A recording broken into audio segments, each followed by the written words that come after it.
আসসালামু আলাইকুম। আজ সোমবার 30 সেপ্টেম্বর 2024। আমন্ত্রণ ফ্রেন্ডলি মোবাইল প্রবাস টাইম বুলেটিনে। সাথে আছে আমি জেবা রহমান। শুরুতেই জানাবো শিরোনাম। ওমান প্রবাসীর বাড়িতে দুর্বৃত্তের হামলা, সম্পদ লুটপাটের পর অগ্নিসংযোগ। ওমানে ভারী বৃষ্টিতেও স্বস্তি, কমছে তাপপ্রবাহ। আংশিকভাবে বন্ধ থাকবে ঢাকা এয়ারপোর্ট, যাত্রীদের জন্য বিশেষ নির্দেশনা কর্তৃপক্ষের। ঢাকা সফরে আসছেন সৌদি যুবরাজ, জোরদার হবে দ্বিপক্ষীয় সম্পর্ক। সাধারণ ক্ষমা বৈধ হওয়ার সুযোগ, প্রবাসীদের নতুন সুখবর দিল আমিরাত। সুবিধা করতে পারছে না হুন্ডি চক্র, রেমিটেন্স বদলে যাচ্ছে বাংলাদেশ। সুবিধা করতে পারছে না হুন্ডি চক্র, রেমিটেন্সে বদলে যাচ্ছে বাংলাদেশ। ওমানের সেরা রেট দিচ্ছে বাংলাদেশি প্রতিষ্ঠান গালফ এক্সচেঞ্জ। প্রিয়জনকে টাকা পাঠাতে আজই আসুন আমাদের যে কোনো ব্রাঞ্চে অথবা কল করুন স্ক্রিনে দেয়া নাম্বারে। গালফ এক্সচেঞ্জ, বাংলাদেশিদের প্রিয় এক্সচেঞ্জ। ওমানের প্রবাসী ব্যবসায়ী ইয়াসিন চৌধুরী সিআইপির রাউজানের বাড়িতে হামলা, ভাঙচুর এবং অগ্নিসংযোগ করেছে দুর্বৃত্তরা। সোমবার সকালে রাউজান উপজেলার চিকদার ইউনিয়নে দক্ষিণ শর্তা গ্রামে এই ঘটনা ঘটে। প্রত্যক্ষদর্শীদের ভাষ্য মতে দুর্বৃত্তের দলে 40 থেকে 50 জন ব্যক্তি ছিলেন। আনুমানিক কয়জন এগুলো? আনুমানিক কয়জন? 40-50 জন। তারা বাড়িতে ঢুকে ভাঙচুরের পর দাহ্য পদার্থ ছিটিয়ে আগুন লাগিয়ে দেয়। পরে ফায়ার সার্ভিস ঘটনাস্থলে পৌঁছে আগুন নিয়ন্ত্রণে আনে।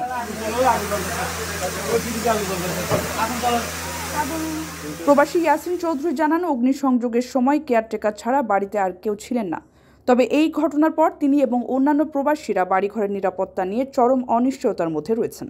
50-60 জনের সশস্ত্র একটি সন্ত্রাসী বাহিনী ওপেনলি অস্ত্র উঁচিয়ে প্রথমে আমার গ্রামের বাড়িতে ঢুকে ওখানে কেউ থাকে না, আমার দরওয়ান এবং তার ফ্যামিলি থাকে।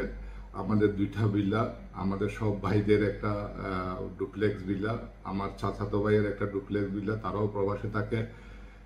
সম্পূর্ণ ঘরের মালামাল লুট করে তারপর প্রত্যেকটা রুমে গিয়ে গান পাউডার নিক্ষেপ করে আগুন ধরিয়ে দেয়। পুরো বাংলাদেশে প্রবাসীদের উপর এভাবে অত্যাচার চলতেছে, তাহলে আজকে প্রবাসীদের নিরাপত্তা কোথায়?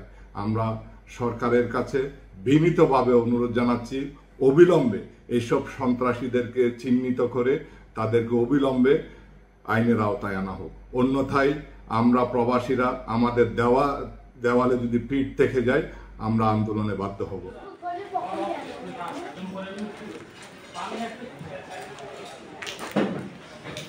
এ প্রসঙ্গে বিস্তারিত জেনে পরবর্তী পদক্ষেপ নেওয়ার আশ্বাস দিয়েছেন চট্টগ্রামের পুলিশ সুপার রায়হান উদ্দিন খান। তবে প্রবাসীর বাড়িঘরে একের পর এক হামলার ঘটনায় বিদেশের কমিউনিটিগুলো উদ্বেগ বাড়ছে।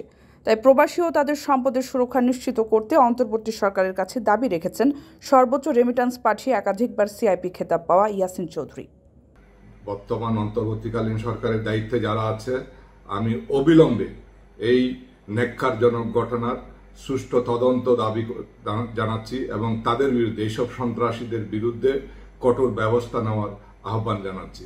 কারো কাছে স্বপ্ন পূরণ, কারো আনন্দের উপলক্ষ, আবার কারো জীবন পাল্টে দেওয়ার মুহূর্ত, কখনো জীবন বাঁচাতে সর্বোচ্চ গতিতে উড়ে চলা, কারো আবেগের শেষ মুহূর্ত, আপনজনের শেষ বিদায়ে শামিল হওয়া, এমন সব ইচ্ছে পূরণে সর্বনিম্ন ভাড়ায় দ্রুত গতির বাহন প্রবাসী হেলিকপ্টার। আপনার প্রয়োজনে যোগাযোগ করুন আমাদের হটলাইনে।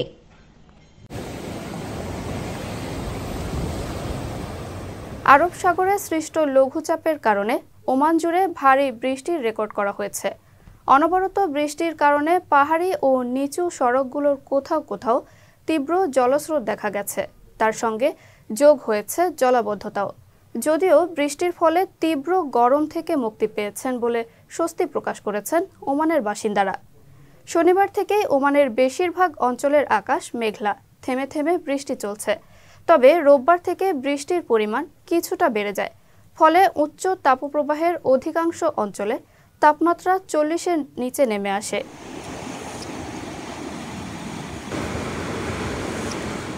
জাতীয় ওয়ার্নিং সেন্টারের সর্বশেষ পূর্বাভাস অনুযায়ী চলমান আবহাওয়া পরিস্থিতি বুধবার পর্যন্ত স্থায়ী হতে পারে। বিশেষ করে উত্তর ও দক্ষিণ আল শারকিয়া, আল উস্তা, মাসকাট ও ধোফারের পার্বত্য অঞ্চলে মাঝারি থেকে ভারী বৃষ্টিপাত সহ বন্যা, শিলাবৃষ্টির আশঙ্কা করা হচ্ছে। এতে ওয়াদিতে পানির চাপ বেড়ে অতিরিক্ত প্লাবন তৈরি হতে পারে। কর্মকর্তারা বলছেন, জীবনের ঝুঁকি এড়াতে ওয়াদি পারাপারের ক্ষেত্রে জনসাধারণের বাড়তি সতর্ক থাকা প্রয়োজন। দামাওয়াতিন, সুনাইনা, সুর, বুরাইমি সহ যেসব এলাকায় তীব্র তাপপ্রবাহ অনুভূত হচ্ছিল, ধীরে ধীরে তা সহনীয় পর্যায়ে নেমে আসছে। পরবর্তী সময়ে তাপমাত্রা আরও কিছুটা কমার সম্ভাবনা রয়েছে বলেও জানিয়েছে ওমানের আবহাওয়া অফিস। প্রবাসীদের বিনিয়োগের শতভাগ নির্ভরযোগ্য প্রতিষ্ঠান প্রবাসীর সিটি লিমিটেড।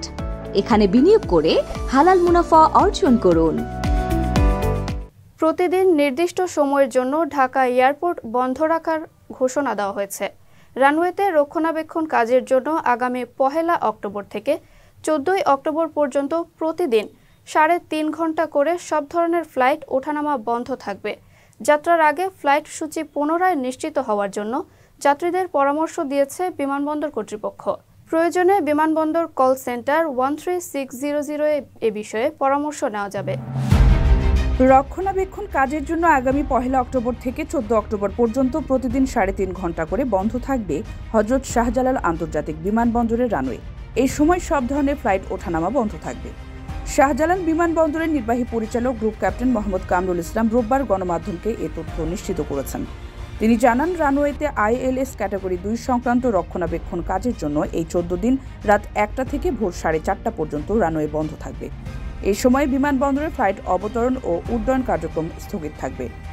ক্যাপ্টেন কামরুল জানান, এটি বিমানবন্দরের ফ্লাইট অপারেশনের নিয়মমাফিক কাজের একটি। রানওয়ে রক্ষণাবেক্ষণ কাজের অংশ হিসেবে runway centre line lights, touchdown zone lights, installation of stopway lighting system for runway 14 এবং 32 কাজ করা হবে। এ ব্যাপারে সংশ্লিষ্ট সব এয়ারলাইন্স ও সংস্থাকে জানাতে ইতোমধ্যে নোটাম জারি করা হয়েছে। তিনি বলেন, বিমানবন্দরের যাত্রীদের তাদের স্ব ফ্লাইট সম্পর্কে অগ্রিম জানাতে সংশ্লিষ্ট এয়ারলাইন্সকে এবং সম্মানিত যাত্রীদের তাদের ফ্লাইট সূচি পুনরায় নিশ্চিত হওয়ার জন্য বিমানবন্দর কর্তৃপক্ষ পরামর্শ দিচ্ছে। প্রয়োজনে বিমানবন্দর কল সেন্টার 13600-তে কল করার পরামর্শ দেন তিনি। এর আগে হযরত শাহজালাল আন্তর্জাতিক বিমানবন্দরের 3rd টার্মিনালের নতুন হাই স্পিড কানেক্টিং ট্যাক্সিওয়ে নির্মাণ কাজের জন্য 2022 সালের 10 ডিসেম্বর থেকে 2023 সালের 10 জুন পর্যন্ত প্রতিদিন সন্ধ্যা 6টা থেকে রাত 2টা পর্যন্ত রানওয়ে বন্ধ করা হয়েছিল।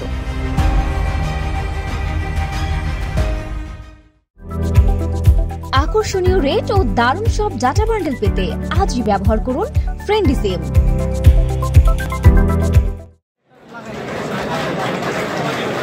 প্রথমবারের মতো ঢাকা সফরে আসছেন সৌদি যুবরাজ মোহাম্মদ বিন সালমান। পররাষ্ট্র উপদেষ্টা মোহাম্মদ তৌহিদ হোসেন বলেছেন, যুবরাজ বিন সালমানের আসন্ন বাংলাদেশ সফর দ্বিপক্ষীয় সম্পর্ক আরও জোরদার করবে। ঢাকায় সৌদি দূতাবাস আয়োজিত সৌদি আরবের 94তম জাতীয় দিবস উদযাপন উপলক্ষে এক সংবর্ধনা অনুষ্ঠানে তিনি একথা বলেন। তৌহিদ হোসেন বলেন, আমরা অধীর আগ্রহে যুবরাজের আসন্ন সফরের অপেক্ষায় রয়েছি।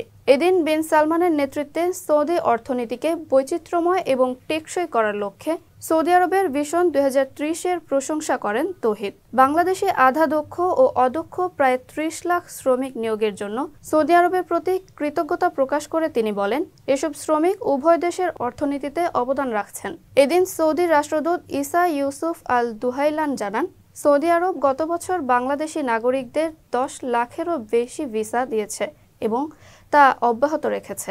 এছাড়া বর্তমানে 32 লাখেরও বেশি বাংলাদেশি অভিবাসী শ্রমিক সৌদি আরবে রয়েছেন বলেও জানান তিনি।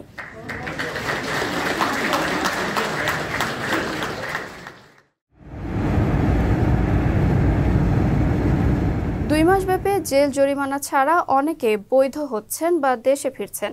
এক্ষেত্রে ভিসা প্রসেসিং করতে পাসপোর্টের মেয়াদ 6 মাস থাকা জরুরি হওয়ায় অনেকেই ছিলেন দুশ্চিন্তায়। তবে এই নিয়মে পরিবর্তন এনেছে আমিরাত সরকার। এখন থেকে সাধারণ ক্ষমা যারা পাবেন তাদের 6 মাসের পরিবর্তে পাসপোর্টের মেয়াদ 1 মাস থাকলেও ভিসা করার সুযোগ দেওয়া হচ্ছে। আমিরাতের federal authority for identity and citizenship, customs and port security বিষয়টি নিশ্চিত করেছে। মূলত সাধারণ ক্ষমা নিয়ে বৈধতা পাওয়া আরও দ্রুত হয়, সেজন্য আমিরাত সরকার এমন সিদ্ধান্ত নিয়েছে বলে ধারণা করা হচ্ছে। এদিকে সাধারণ ক্ষমার আওতায় আসা প্রবাসীরা বৈধতা বা দেশে ফেরার সুযোগ পেলেও এখন পর্যন্ত নতুন ভিসার বিষয়ে কোনো তথ্য মেলেনি। তাই ভিসা ট্রান্সফার বা নতুন ভিসা পাওয়ার আশায় লেনদেন সতর্কতা অবলম্বন করতে অনুরোধ জানিয়েছেন ভিসা সংক্রান্ত এবং টাইপিং কাজের সঙ্গে জড়িত ব্যবসায়ীরা। আমিরাত সরকারের দেওয়া এ সুযোগ নিয়ে জেল জরিমানা ছাড়া অবৈধ প্রবাসীদের দ্রুত বৈধ হতে বারবার অবহিত করা হচ্ছে বাংলাদেশের 2 কমিশনের পক্ষ থেকে। ধারণা করা হচ্ছে সাধারণ ক্ষমার মেয়াদকাল শেষ হলে অবৈধ প্রবাসীদের ব্যাপারে কঠোর হতে পারে আমিরাত।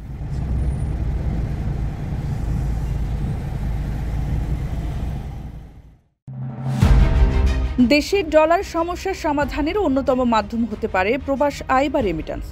তবে তার আগে 10টি বিষয়ে বিশেষ নজর দিতে হবে। খাত সংশ্লিষ্ট ব্যক্তিরা বলছেন, বৈধ চ্যানেলে রেমিট্যান্স প্রবাহ বাড়লেও প্রবাস আয়ের শতভাগ ব্যাংকের মাধ্যমে আসছে না। তথ্যমতে ব্যাংকিং চ্যানেলে বর্তমানে প্রতি ডলারের বিপরীতে 121 টাকা পাচ্ছেন প্রবাসীরা, আর খোলা বাজারে এই রেট সর্বোচ্চ 122 টাকা। কেন্দ্রীয় ব্যাংকের কঠোর উদ্যোগে বর্তমানে হুন্ডিতে সুবিধা করতে পারছে না হুন্ডি চক্র।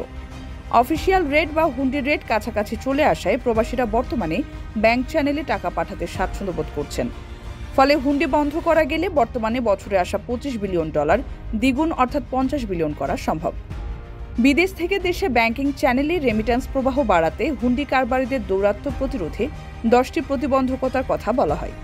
প্রতিবন্ধকতাগুলোর মধ্যে উল্লেখযোগ্য হল বৈধ পথের তুলনায় অবৈধ পথে রেমিট্যান্স বিনিময় হারের ফারাক, প্রবাসী কর্মীর বৈধ কাগজপত্র না থাকা, প্রবাসী বাংলাদেশি বাণিজ্যিক ব্যাংকের শাখা না থাকা বা পর্যাপ্ত শাখার অভাব। এছাড়া পর্যাপ্ত মানি এক্সচেঞ্জ পয়েন্ট না থাকা রেমিট্যান্স প্রেরণে উচ্চ ফি বা সার্ভিস চার্জ এবং নির্ধারিত সীমার প্রতিবন্ধকতা তৈরি করছে। অর্থনীতিবিদরা বলছেন, বৈধ পথে প্রবাস আয় দেশে আনতে সব ধরনের প্রচেষ্টা কাজে লাগাতে হবে। বিদেশে বাংলাদেশের মিশনগুলোকে আরও তৎপর হতে হবে। এ কাজে কিছু দেশের মতো বিশ্ব ব্যাংকেরও সহায়তা নেওয়া যেতে পারে। হুন্ডিকে চতুরভাবে উৎসাহিত করার কাজে যুক্ত কিছু বাণিজ্যিক ব্যাংক বা তাদের কিছু কর্মকর্তার বিরুদ্ধে ব্যবস্থা নেওয়ারও পরামর্শ দিচ্ছেন তারা।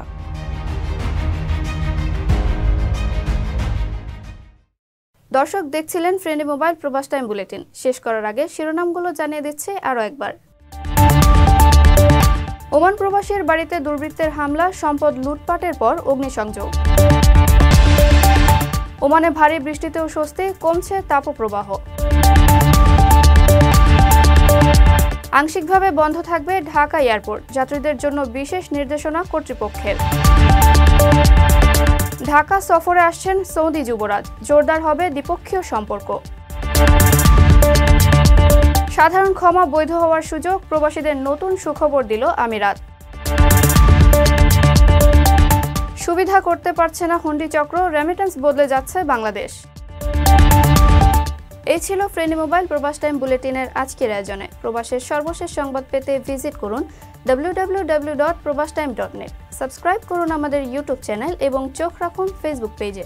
পরবর্তী বুলেটিন দেখার আমন্ত্রণ জানিয়ে আজকের মতো বিদায় নিচ্ছে আমি জেবা রহমান। সে পর্যন্ত সবাই ভালো থাকবেন এবং নিরাপদে থাকবেন। আল্লাহ হাফেজ।